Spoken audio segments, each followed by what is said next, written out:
Ladies and gentlemen and assembled company, welcome to the World Storytelling Cafe, and tonight is the Children's Night, as it is every Friday night, and we welcome children whatever time zone you're in and whichever country you're listening from. And tonight, tonight in the UK, I mean, it could be, if it was Chicago, for instance, it would where all is going later. It could be early afternoon. If you were in Romania, it could be quite late in the evening. It would be a little earlier in Morocco, but not much. But for now, let us welcome our storyteller for this evening. Who are you sitting in Galway? All the way from Galway in Ireland, on the far side, you go to Holyhead, get a little ferry across, drive west, and you kind of bump into it. And so could you put your hands together and please welcome Órla McGovern. Órla, the floor is yours. Hello everyone, I'm delighted to be here in icy Galway. We have some icy rain tonight. I just came in the door and Jack Frost was nipping at my heels on the way in, but I luckily was handed a cup of tea coming in the door, so I'm going to sip that while I tell you some stories tonight.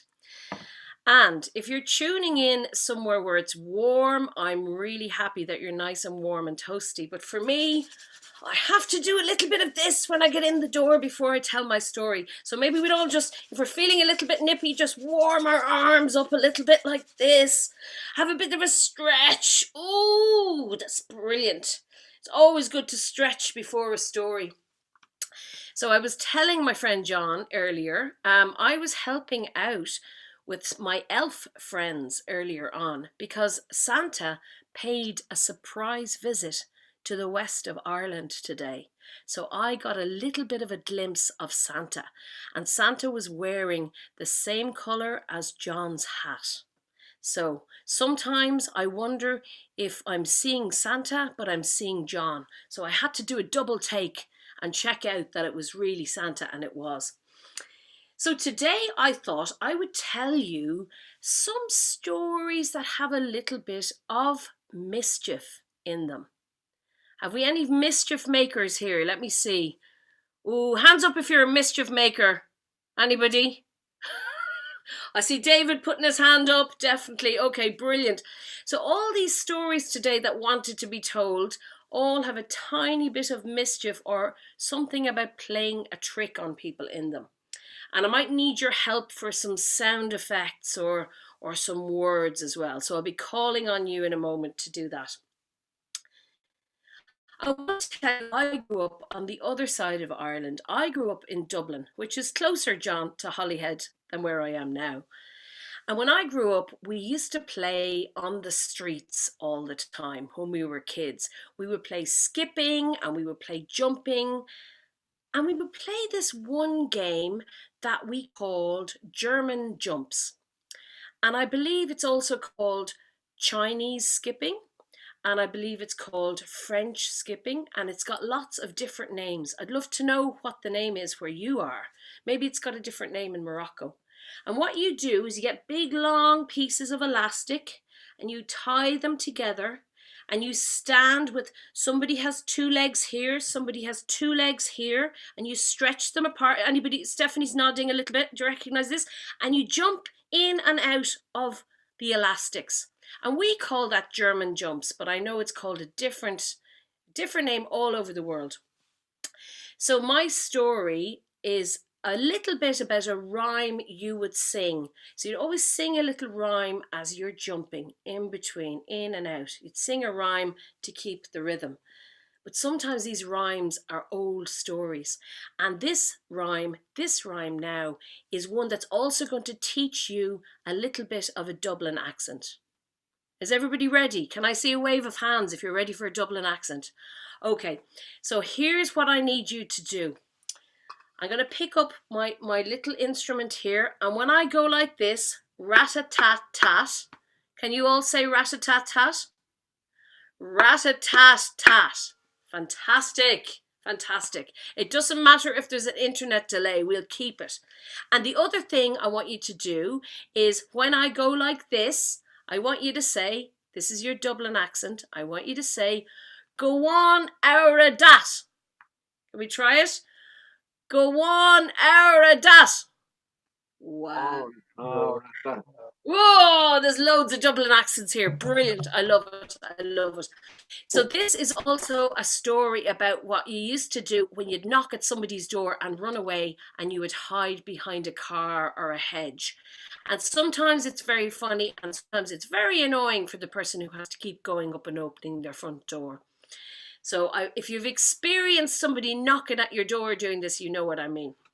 So here we go. Are you ready? This old man lived down our street.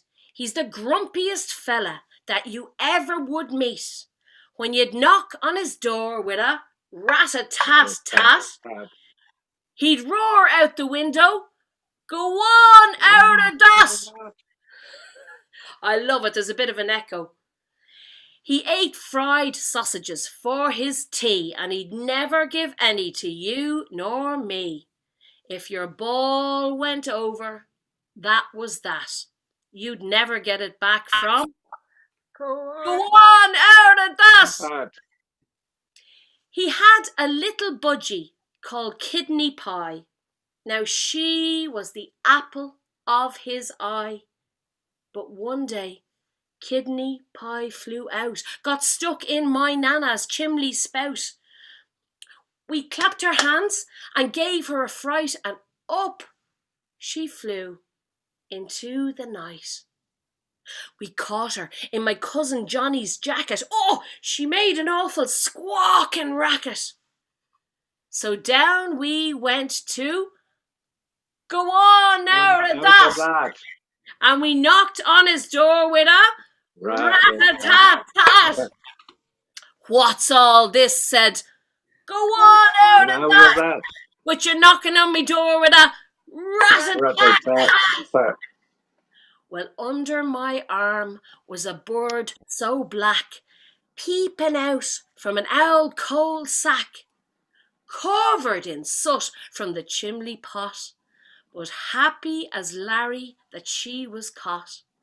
Oh, Kidney Pie, you've come back home. You didn't leave me all alone. And we saw a little tear come to his eye as back in the house flew Kidney Pie. He gave us sausages from his plate. He thanked us all, said we were great. How do you do? Me name is Pat. No more I'll shout. Go on out of that. Now yous are all me nicest friends. I'll find a way to make amends. Next thing, over his back wall came 37 lost footballs. There yous go, said old man Pat, and he closed the door, and that was that. Now years they come and years they go, and some jump high and some jump low. But I'm never too old to tip my hat to the man we called Go and Get Out of That. Brilliant. Brilliant. A pile of Dublin accents there. I am delighted. I'm delighted. I can't tell who had the thickest Dublin accent there, but we'll have a little competition later just to see that. So sometimes when I'm telling stories, I play a little instrument or two. This is a really cool one. And you can also use it for the door when you're knocking and go on out of that. Go on out of that is how I say it, but it's go on out of that. That's a really thick one. And then I also have my thunder machine. This is my favourite. It makes thunder and it makes wild weather. So sometimes when I'm telling a story, I shake this.